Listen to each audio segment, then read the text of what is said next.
നമ്മുടെ കേരളത്തിൽ എന്തൊക്കെയാണ് സംഭവിക്കുന്നത്? പലതും അവിശ്വസനീയമായി തോന്നുകയാണ്.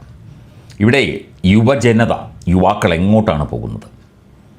മദ്യം, മയക്കുമരുന്ന്, അതുപോലെ രാസലഹരി അങ്ങനെയുള്ള സംഭവങ്ങളൊക്കെയുണ്ട്. അതിന് അപ്പുറം മാന്യതയുടെ മൂടുപടം പിച്ചി ചീന്തിക്കൊണ്ട് സ്വന്തം നാട്ടുകാരായ വേണ്ടപ്പെട്ട കൂട്ടുകാരായ സ്ത്രീകളെയൊക്കെ തന്നെ മാനഭംഗപ്പെടുത്തുന്ന, അപമാനിക്കുന്ന പല പ്രക്രിയകളും ഇവിടെ നടന്നു വരുന്നു എന്നുള്ളതാണ്.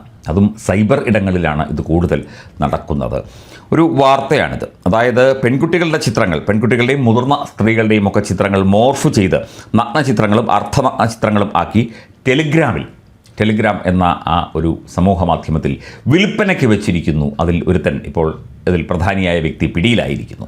അന്നേരമാണ് ഈ വാർത്ത പുറം ലോകം അറിഞ്ഞത്. ഇവൻ്റെയൊക്കെ വീടിനടുത്ത് താമസിക്കുന്നവരും ബന്ധുക്കളും കൂട്ടുകാരും ഒക്കെ തന്നെ എത്ര പെൺകുട്ടികളുടെ ചിത്രങ്ങൾ ഇവൻ വിവിധ പ്രൊഫൈലുകളിൽ നിന്നും നേരിട്ടുമൊക്കെ എടുത്ത് ഇത്തരത്തിൽ വിൽപ്പനയ്ക്ക് വച്ചിട്ടുണ്ടാവും. എത്ര ഭീകരമായ ഗുരുതരമായ ഒരു അവസ്ഥയിലൂടെയാണ് നമ്മുടെ സമൂഹം ഇന്ന് കടന്നു പോകുന്നത്. മലപ്പുറം വള്ളിക്കുന്ന് സ്വദേശി നിധിൻ മോഹൻദാസ് എന്നുപേരുള്ള ഒരു പയ്യൻ, ചെറുപ്പക്കാരന്, അധികം പ്രായമൊന്നുമില്ല. പരപ്പനങ്ങാടി ഭാഗത്തുള്ള ഇയാളുടെ ബന്ധുക്കളും അയൽക്കാരും നാട്ടുകാരും ഒക്കെയായ നിരവധി സ്ത്രീകളുടെ ചിത്രങ്ങൾ ഈ രീതിയിൽ മോർഫ് ചെയ്ത് വിൽപ്പനയ്ക്ക് വെച്ചിരിക്കുന്നു എന്നുള്ളതാണ്. ഇത് ചിലരൊക്കെ കണ്ടുപിടിക്കുകയും ചിലരൊക്കെ ഇത് അറിയുകയും ഒക്കെ ചെയ്ത് ഇതിപ്പോൾ വലിയ കേസായിരിക്കുകയാണ്.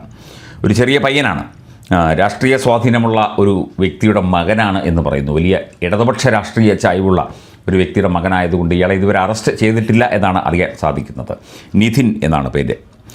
സ്ത്രീയുടെ ശരീരം വിൽപ്പനച്ചരക്കാണ് എന്ന ചിന്ത ഈ ചെറിയ പ്രായത്തിൽ പോലും ഇവനെപ്പോലുള്ള ആളുകൾ വച്ചു പുലർത്തുന്നു എന്നുള്ളതാണ്. വലിയ വിലയ്ക്കാണ് ഇതൊക്കെ വിൽക്കുന്നത്. അതായത് ഇത് അയച്ചു കൊടുക്കുകയാണെങ്കിൽ ഇത്ര രൂപ തരേണ്ടി വരും, ഇത്ര രൂപയ്ക്കാണിത് വെച്ചിരിക്കുന്നത്. കുറച്ച് ചെറുപ്പക്കാരികളായ സുന്ദരികളായ സ്ത്രീകളാണെങ്കിൽ കൂടുതൽ വില ചോദിക്കുന്നു. തുടങ്ങിയ കാര്യങ്ങളാണ് ഇവിടെ നടക്കുന്നത്.